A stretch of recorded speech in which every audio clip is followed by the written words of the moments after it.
ഇത് മാസ് മോട്ടോഴ്സിൽ നിന്നാണ്. നമ്മൾ ഹോണ്ട ആക്റ്റീവ് വണ്ടി ജനറൽ സർവീസ് ആക്റ്റീവ് 125 ആണ്. ജനറൽ സർവീസായിട്ട് നമ്മൾ വർക്കിന് കയറ്റിയിട്ടുണ്ട്. അപ്പോൾ നമ്മളതിൻ്റെ ബാക്ക് ബ്രേക്കിൻ്റെ ഭാഗമൊക്കെ നമ്മൾ ചെക്ക് ചെയ്യാൻ വേണ്ടി അയച്ചാണ്. ബ്രേക്ക് ലൈനർ കമ്പനി ലൈനറാണ് കിടക്കണേ, ഹോണ്ടയുടെ ഒറിജിനൽ ലൈനറാണ്. വലിയ പഴക്കമൊന്നും ആയിട്ടില്ല. നമുക്കത് ക്ലീൻ ചെയ്ത് റീസെറ്റ് ആക്കി എടുക്കാം. ക്ലച്ച് മറ്റേ ബ്രേക്കിൻ്റെ ക്യാമൊക്കെ ഒന്ന് അഴിച്ച് ഗ്രീസ് ചെയ്തിടാം. പിന്നെ അതേപോലെ തന്നെ എയർ ഫിൽറ്ററിൻ്റെ ഭാഗം നമ്മൾ ചെക്ക് ചെയ്യുന്നുണ്ട്. എയർ ഫിൽറ്റർ കമ്പനി ഫിൽറ്റർ തന്നെ കിടക്കണേ, ഹോണ്ടയുടെ ഒറിജിനൽ ഫിൽറ്ററാണ്. കുറച്ച് പൊടിയൊക്കെ ഉണ്ട്, പക്ഷെ അപ്പോൾ പഴക്കമായിട്ടൊന്നുമില്ല. നമുക്കത് തുടച്ച് ക്ലീനാക്കി റീസെറ്റ് ചെയ്യാം. പിന്നെ ക്ലച്ചിൻ്റെ ഭാഗം നമ്മൾ ചെക്ക് ചെയ്യുന്നുണ്ട്. ക്ലച്ച് അയക്കണതിൻ്റെ കാരണം വെച്ചാൽ CVT ക്ലച്ചാണ് നമുക്ക് വരാം. അത് ഓൾറെഡി ബെൽറ്റ് വെച്ച് വർക്ക് ചെയ്യുന്നതാണ്, ഡ്രൈ ടൈപ്പാണ്. അപ്പോൾ നമുക്ക് ബെൽറ്റിൻ്റെ കണ്ടീഷൻ നോക്കേണ്ടതായിട്ടുണ്ട്. ഡ്രൈ ആയതുകൊണ്ട് തന്നെ അതിൻ്റെ ലൂബ്രിക്കേഷൻ വേണ്ടി വരുന്ന വീലുകൾ ചെക്ക് ചെയ്യും. അതിനൊക്കെ വേണ്ടിയിട്ട് അയച്ചാണ്. നിലവിൽ ക്രാങ്ക് ഷാഫ്റ്റിൻ്റെ ആയാലും ക്ലച്ച് ഷാഫ്റ്റിൻ്റെ ഭാഗത്തായാലും ഓയിൽ സീലുകൾക്ക് ലീക്കേജ് ഒന്നുമില്ല. അത്യാവശ്യം ബെൽറ്റ് വർക്ക് ചെയ്തിട്ട് ക്ലച്ച് ഷോക്ക് വർക്ക് ചെയ്തിട്ട് പൊടിയൊക്കെ ഇതിനകത്തുണ്ട്. അതൊക്കെ ഒന്ന് തുടച്ച് ക്ലീനാക്കി റീസെറ്റ് ചെയ്തെടുക്കുക. എയർ അടിച്ചായാലും ക്ലീൻ ചെയ്തെടുക്കുക. ബെൽറ്റിൻ്റെ കണ്ടീഷൻ നമ്മൾ നോക്കണുണ്ട്. ബെൽറ്റ് നമുക്ക് നോക്കുമ്പോൾ ഹോണ്ടയുടെ ബെൽറ്റ് കിടക്കണേ, കമ്പനി ബെൽറ്റ് തന്നെയാണ്. പക്ഷേ അതിൻ്റെ സെൻറ്റർ ഭാഗത്തേക്ക് നോക്കുമ്പോൾ ഇവിടെ ഒരു പൊട്ടൽ തുടങ്ങിയിട്ടുണ്ട്. സെൻറ്റർ പോർഷനിൽ ഇങ്ങനെ എല്ലാ കട്ടകളുടെ ഉള്ളിൽ പൊട്ടൽ വീണ് തുടങ്ങിയിട്ടുണ്ട്. ഇത് നമുക്ക് നമ്മുടെ ഉപയോഗം അനുസരിച്ചിട്ട് അത്യാവശ്യം നല്ല രീതിയിൽ ഉപയോഗിക്കുന്നുണ്ട് എന്നുണ്ടെങ്കിൽ നമുക്ക് ബെൽറ്റ് മാറ്റിയിടണമായിരിക്കും സേഫ്. കാരണം എന്താ വെച്ചാൽ ഇനിയിപ്പോൾ ബെൽറ്റ് പൊട്ടാനുള്ളൊരു സാധ്യതയൊക്കെ നിലവിൽ കാണുന്നുണ്ട്. കാരണം അങ്ങനെ പൊളിഞ്ഞു തുടങ്ങി കഴിഞ്ഞാൽ ഒരു പക്ഷേ ഈ ഏതെങ്കിലും ഒരു കട്ടയ്ക്ക് പൊളിഞ്ഞു പോന്നാൽ പിന്നെ ബാക്കിയത്തെ പെട്ടെന്നായിരിക്കും പൊളിഞ്ഞ് നമ്മൾ വഴി പെട്ടുപോകുക. അപ്പോൾ കൂട്ടത്തിൽ നമുക്ക് വേണമെങ്കിൽ അത് മാറ്റിയിടാം. എന്തായാലും മാറേണ്ട ഒരു പീരീഡിലേക്ക് ആയിട്ടുണ്ട്. പിന്നെ അതിൻ്റെ variator body, boss drive, roller അടങ്ങുന്ന യൂണിറ്റാണ്. ഇതിൻ്റെയൊക്കെ തേമാനം എന്ന് പറഞ്ഞാൽ നോർമൽ രീതിയിലുള്ളൂ, കംപ്ലൈൻറ്റ് എന്ന് പറയാനൊന്നുമില്ല. പിന്നെ ക്ലച്ചിൻ്റെ യൂണിറ്റ് ഫുള്ളായിട്ട് നമ്മളൊന്ന് അഴിച്ചിട്ടുണ്ട്. അത് ഇവിടെ ഗ്രീസ് പുറത്തേക്ക് ഇങ്ങനെ ഇത് വന്നിട്ടുണ്ട്, പുറത്തേക്ക് വന്നിട്ടുണ്ട്. അത് ഈ ഓറിങ്ങിൻ്റെ കംപ്ലൈൻറ്റ് കൊണ്ടാണ് അത് വന്നേക്കണേ.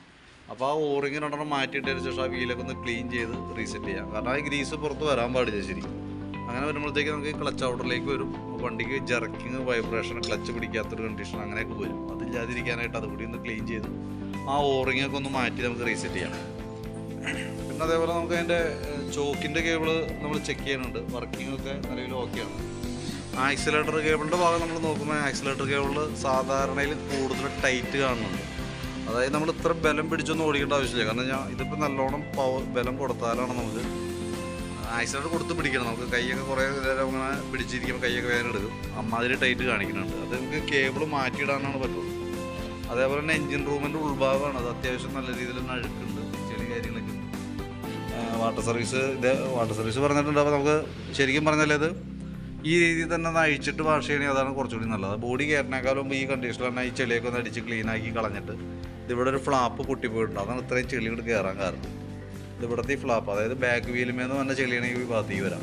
അപ്പോൾ ഫുള്ളായിട്ടൊന്ന് വാട്ടർ സർവീസ് ചെയ്ത് ക്ലീൻ ചെയ്തിട്ട് ഈ ഫ്ലാപ്പ് ഒരെണ്ണം വെച്ചിട്ട് വേണം നമുക്ക് സെറ്റ് ചെയ്യാനായിട്ട്. വാട്ടർ സർവീസ് എന്ന് പറഞ്ഞാൽ ശരിക്കും പറഞ്ഞാൽ നമുക്ക് പുറത്ത് തന്നെ വർക്കാണ്. അതായത് പുറമെ സർവീസ് സെൻറ്ററിൽ കൂടെ സർവീസ് സ്റ്റേഷനിൽ കൊടുത്തിട്ട് നമുക്ക് വാഷ് ചെയ്യാം. അവരുടെ തിരക്ക് പോലെ ഇരിക്കുക. നമുക്ക് ആ ഓപ്പൺ വാഷിംഗ് ആയിട്ട് ചെയ്യുമ്പോൾ നമുക്ക് സമയം കൊടുക്കണം. അവിടുത്തെ തിരക്ക് പോലെയാണ് നമുക്ക് ചെയ്യാൻ പറ്റുള്ളൂ. അവർക്ക് ഓൾറെഡി ടൈം ഉണ്ടെന്നുണ്ടെങ്കിൽ നമുക്ക് കൂട്ടത്തിൽ അത് ചെയ്തെടുക്കുകയാണെങ്കിൽ നല്ലതാണ്. ഞാൻ എസ്റ്റിമേറ്റഡും അതൊക്കെ ഉൾപ്പെടുത്തിയിട്ടുള്ള എസ്റ്റിമേറ്റ് പറയാം. എന്നിട്ട് 100% ഉറപ്പ് പറയുള്ള അവരുടെ തിരക്ക് പോലെയാണ് നമുക്കത് ചെയ്യാൻ പറ്റുള്ളൂ. പക്ഷെ എന്തിനും ചെയ്തു പോകണമല്ല.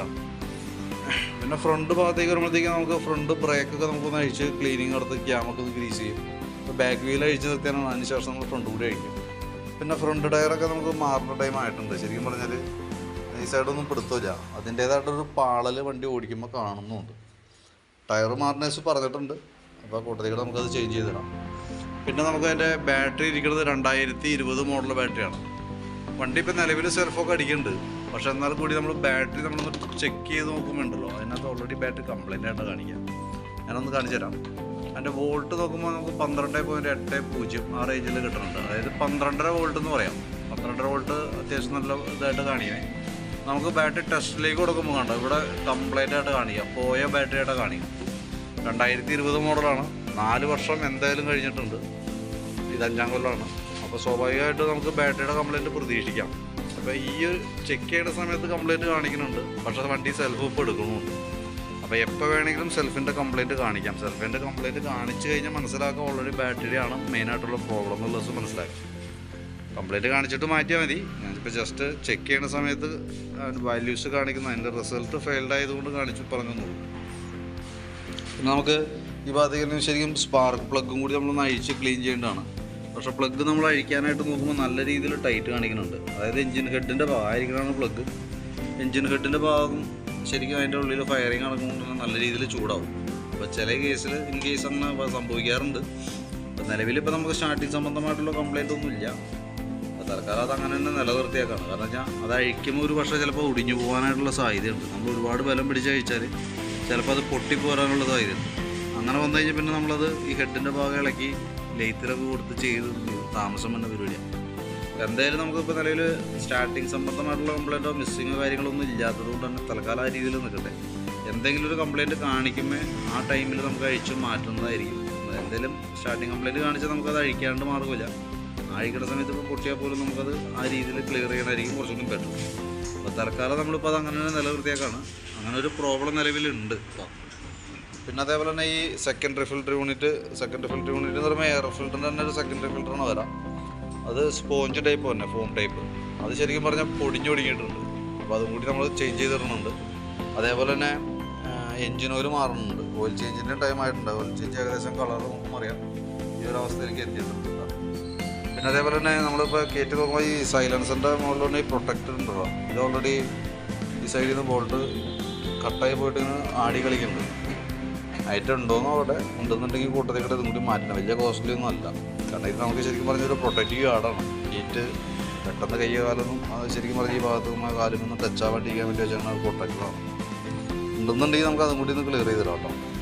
അപ്പം നിലവിൽ നമ്മൾ ഈ പറഞ്ഞിരിക്കുന്ന വർക്കുകളെല്ലാം പെടുത്തി tyre, engine oil, accelerator cable തുടങ്ങിയിട്ട് അതിനോടനുബന്ധിച്ച് തന്നെ സർവീസ് സംബന്ധമായിട്ടുള്ള എല്ലാ വർക്കുകളും ഉൾപ്പെടുത്തി ഒരു എസ്റ്റിമേറ്റ് നോക്കിയിട്ട് അതിൻ്റെ ഡീറ്റെയിൽസ് ഒന്ന് വാട്സാപ്പിലേക്ക് ഒന്ന് സെൻഡ് ചെയ്തിടാം. വീഡിയോ കണ്ടുമ്പോൾ നോക്കിയിട്ടൊന്ന് റിപ്ലൈ ഇടാം. എന്തായാലും കുറച്ച് ലേറ്റായിട്ടാണ് തീരുള്ളൂ. ഏകദേശം ഒരു 6:30-7 മണിയൊക്കെ ആവും കംപ്ലീറ്റ് ആകുമ്പോഴത്തേക്കും. വാട്ടർ സർവീസിൻ്റെ കേസ് ഞാൻ ഈ പറഞ്ഞ പോലെ അത് പുറത്താണ് ചെയ്യുക. അവരുടെ ഒഴിവ് പോലെ നോക്കിയിട്ടാണ് നമുക്ക് ചെയ്യാൻ പറ്റുള്ളൂ. അവിടെ ഗ്യാപ്പ് ഉണ്ടെന്നുണ്ടെങ്കിൽ നമുക്ക് ഫുള്ളായിട്ട് അഴിച്ച് വാട്ടർ സർവീസ് ചെയ്തെടുക്കാനായിട്ട് സാധിക്കും. ഞാനത് നോക്കിയിട്ട് പറയാൻ തരും കേട്ടോ. എസ്റ്റിമേറ്റിനകത്ത് അതുകൂടി ഉൾപ്പെടുത്തിയേക്കാം. നോക്കിയിട്ടൊന്ന് റിപ്ലൈ ഇട്ടാൽ മതി.